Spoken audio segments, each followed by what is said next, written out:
In today's video, we're taking a look at how to install an irrigation system for your garden, easy and simple. It's so easy, anyone could do it. Everything that we use on the video, we're going to leave a link on the description. Don't forget to like the video and subscribe. That does help us out a lot. Thank you. So you woke up today and watering is in your mind. You either got tired of watering all the time, plant by plant, or no matter how hard you try, you always get water on the leaves, or maybe it's just as simple as laying on the couch watching those YouTube videos. 90-degree weather or 100 seems better. Don't worry, here at the StatUpBox team, we've got your back. The first thing that you want to do is locate your garden. If you're only watching this for the comedic value and the entertainment, we salute you. And now that you're 100% sure and you reconfirm that you haven't been watering your neighbor's garden, we're ready for the second thing that we're gonna need, other than yourself and maybe a Watson that can give you a hand. And that would be your irrigation hose. And in this case, we're using a 1/2 inch hose. And we like this size because it's easy to find accessories, is easy to find as well. It gives you a very good water supply all the way to the garden, no matter how far it's located. And another reason why we chose this size, because half of the hose, we use it to heat up the pool. If you want to check out that video, we'll leave a link on the description. So it is like a 2-for-1. And the next most important thing is the type of irrigation system that you want. Do you want a mist system, a sprinkler style system, or a drip system? No matter which one you choose, the technique will be the same. We're going to use a sprinkler system because we can adjust this all the way down to little drops to all the way up to sprinkling and getting a whole area all at once. Now that we got the two required important things out the way, if we're not counting the garden, because at the end you may just wanna water grass or dirt or the sidewalk. We don't judge here at the StatUpBox team. We love you just as you are. Next, what we want to choose is how we're gonna make the holes in the hose, and in this case we have two options. We have the roll up your sleeves, show the world your beautiful muscles, press and stab, push and perforate a hole on the hose system. And if the hose survive that attack, next we have the easier method, which uses your hands leveraging power to squeeze a hole into existence. This particular tool has 3 accessories which you can measure according to the size of hose that you have. So even though the first one is easier to get in tight spaces, which we like, the second one makes the job a lot faster. A pro tip: squeezing hard, thinking about your loved one, will assure that you get the hole in the first try, because the last thing you want is to try to align the tool again and miss. As you can see, once you have the hole, no matter which of the tools you use, it's very easy to insert the watering device in the hole. Once pushed in, it's secure. You won't get any leaks. And what we like to do is place one of these per plant. If you have a bigger tree, then having a few around the tree is the way to go. Now that we filled your brain with data, now comes the most important part of the whole video. We want to see the accessories that are going to provide us the layout for our garden and even control. So taking a few seconds and laying out the garden in your head or either in a piece of paper, and we know your mind is strong and powerful, that's going to give us the better chance of succeeding. It's going to let us know how many parts, turns, splits you might need. Our first adapter takes your 1/2 inch hose to a 1/4 inch hose, and what this does is create a smaller footprint in your garden. And if you have tight spaces, a smaller hose would be easier to maneuver around your garden. Or if you want to have your main line 1/2 inch, and then when it gets to your garden or your other hoses are a 1/4 inch. Next we have a T, and this is what's going to help you split that hose to a different section or divert it to a different garden. Next we have a plug or an end cap. This will be what stops any particular hose from going any further. This next one, it's another 1/2 inch to a 1/4, but as you saw in the first one, it splits into 4. This one only provides you one connection. And next we have a shutoff valve. This can help you control if you want water to one garden and not to the other, or if you want to have control and shut off the whole system with one valve. Next we have a 90-degree turn, and as the name implies, we can create left turns, right turns, or even turns up or down depending where you face it. So no matter which of the accessories accessories you choose at any particular part of your garden, the installation is going to be the same. What we want to do is open up the sides by turning it, and once we have it loose, we should be able to press in the hose with ease. A pro tip, making sure that we create straight cuts on the hose is going to provide you an easier install. And once we feel that the hose has gotten all the way in, then we can reverse engineer and tighten the nut all the way down until it clamps on the victim. I mean on the hose. And what we like about this particular system is that if you want to remove the hose in the future or make a change, the only thing that you have to do is untighten the nut and just pull out the hose. And we've been using this system for a while and we never had any leaks at the connection. So if in the future your garden grows or gets smaller, or you want to make any turn or add anything, it'd be easier to do with this system. But let's say you want to use more fixed non-moving parts adapters, then we have this other choice. And these are basically push-in adapters that provide the same function as the ones before. The only difference with these ones that to install or remove, you are going to need more firepower. You're going to have to call your inner Hulk or Thor or Wonder Woman and push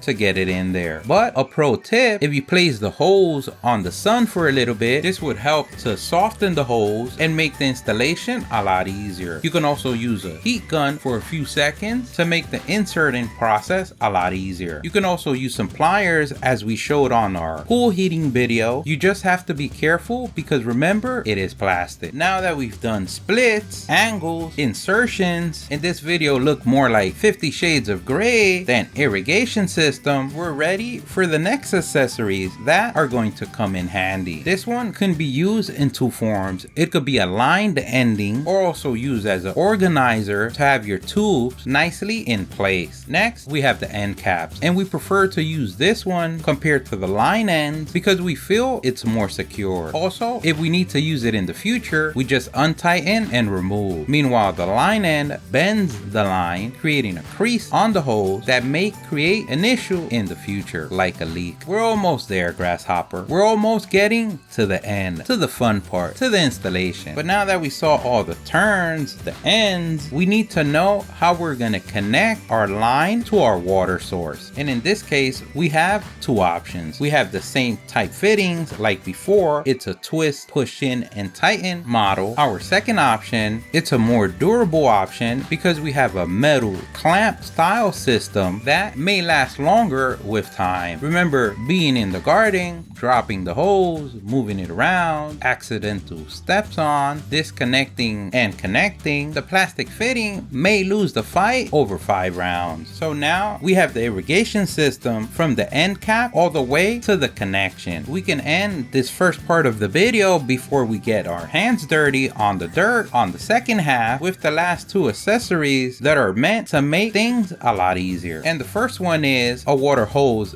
divider or splitter. Not only this is going to provide you a connection for your irrigation system, but also you're still going to have space to connect your water hose for any other task that you want to do on your household. And the good thing about the splitter is that with the little black knobs, you can control to turn it on or off. And the second honorable mention is a timer. If you want to have your irrigation system on a timer, that can make life a lot easier. And now you've done it, grasshopper. We filled that brain with data, we made an arsenal of your tool belt, and we're ready to get our hands dirty. So no matter which technique you use, either connecting to a splitter or connecting your system to a water hose, we want to start with the hose connection. And a pro tip, not turning your water on as of now is a good idea. The last thing you want on a clear sunny day is for your spouse, significant other, family member, friends, or neighbor see you next door all wet without a pump. The first thing that we like to do is clean up the garden, remove any debris, loose leaves, any obstacle that may create difficulties in the future. And remember, you're going to be on pretzel position on the floor next to dirt, so the easiest you make this for yourself is a good idea. So lubricating those joints is also a good idea. So as you can see, we have raised beds as well as buckets. In our raised beds, we have our peppers. In our buckets, we have our tomatoes. So we like to start the farthest away from our water source, which would be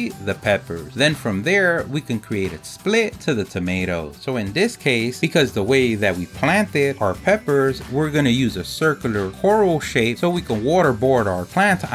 So we can feed them with the natural goodness of the earth with one single hose. A pro tip, using ground stakes to hold the hose in place will help to make the process a lot easier, but also to organize it. Everything shown on the video, we're gonna leave links in the description. And remember, this is something you can adjust with time, and every new garden season, you can adjust the hoses to your liking, or even plant around your hoses in the future. Once we have it to our desired location, we can start by installing the end cap where the system is going to finish, or at least for that particular garden. Remember, you can always use your entire hose and split it into sections. That's why measuring ahead, drawing out either in your mind or in a piece of paper, or even using a measuring tape to verify how much adapters and hose you're gonna need is always a good idea. Now, depending on your yoga pretzel position, body contortion capabilities is where you want to start. You can start from the inside of your garden and work your way out. Or in our case, we're just gonna start from the outside and work our way in. This is gonna build our confidence level until we get in the middle and the mind starts saying,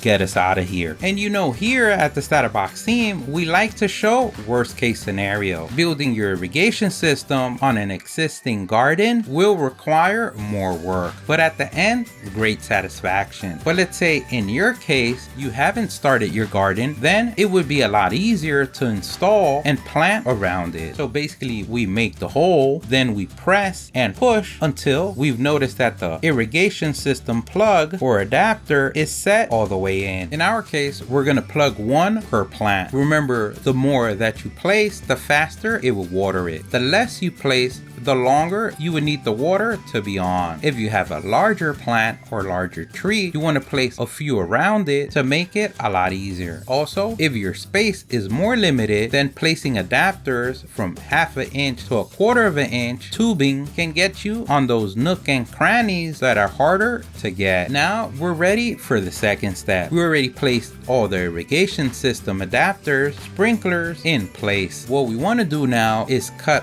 here at the corner and place a shutoff valve. This is going to help us control each bed or each location separately. This is the good thing about this system. We can just cut at any place, loosen the nut, place our hose in, tighten, and we have a connection. As you can see, here will be a great place to place a 90-degree angle. So not only with the system, you can add, change, or as we like to do it here at the StatUpBox team, eyeball it as you go. And remember, this is something that later on you can fix, adding some screws, some clamps, or any adapters to make it as beautiful as you like. Remember, you are the king, queen, both or none of your castle. Just don't let your spouse know, your partner, your family member, your friend, because the last thing you want is to declare kingdom and lose it in the same day. Now we're gonna go to the other end of our bed and we're gonna place a T. So this is gonna provide us another entry point so we can send the hose off to our tomatoes, but at the same time keep our original line that goes to the water hose or water faucet. And remember, in your particular garden, the layout might be different. So having a turn somewhere else, a slit somewhere else, a T, a shutoff valve, that would go accordingly to your necessities or your liking. So we're gonna take a few more feet of hose and send it that way. But just like the pepper garden, we wanna have control of the water that goes to the tomatoes. So we're gonna place a shutoff valve at this point as well. So as you can see, we have one going to the tomatoes and one to the peppers. They both have shutoff valves to control them individually. So before we saw how the system worked from the bottom, but as well you can use this technique of placing the hose up and then placing the sprinkler or a drip system at the bottom. So what this basically means is that the way that you install your irrigation system is only limited to your imagination. information. And we know that at that, you're the best. Once we turn loop all around our bucket, we can end it with an end cap. And now you've done it. You become the greatest of all time. You become a water irrigation system master, a life giver of this generation. And remember, you can always add to the system or end it as is. Don't forget, if you liked the video, please give us a thumbs up. That really helps. If you have any questions, place them in the comment section below. Either someone on the StatUpBox team or someone on the YouTube community can help you out with an answer. Don't forget to subscribe, follow us on social media. Thank you for watching, and here's a link to our latest video.